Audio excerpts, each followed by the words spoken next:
Dahil nakita ko kayo nagluto ng spaghetti, nakita ko ang may day ni Doris na spaghetti. Lipat agad ako din eh. Tanggal agad ako eh. Atakihin na ang spaghetti. Nakita ko guys ang my day ni Doris na meron silang spaghetti. Kaya ako kahit gabi, yagyag pa parne at matikman ko lang ate.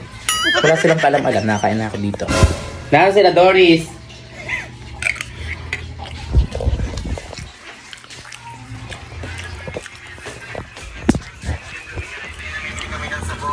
Ano sabi niya? Tsaka ni? Ha? Ano sila sabi niya?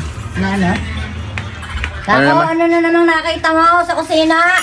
Galing mo mamungkad? Hindi kayo, praktisado ng pamumungkal. Nakita ko, kung hindi nag-my day si Doris, hindi ko malalaman may spaghetti din eh. Pilitan nyo? Hindi nasugod ko. Di pa nga na... Partida guys, wala dito si na Doris. ano? Nagpunta ako ng birthday kaya hindi pa ako marami yung spaghetti niya. Ito naman ang gusto ko kay best friend. Kumain na nga ako ng palihim ng spaghetti nila. Binigyan pa ako ng inumin. Thank you best friend. na ba ikaw? Yung nahiram kasi ako ng guys ng jacket at kami lilipot sa buong universe. Eh bagong laba daw. Eh wala naman ako pakialam kahit bagong laba. Anong gusto mong iparating? Ang bait mo talaga. Huwag kang sasama sa liwanag ha. So sobrang bait mo. Bye guys.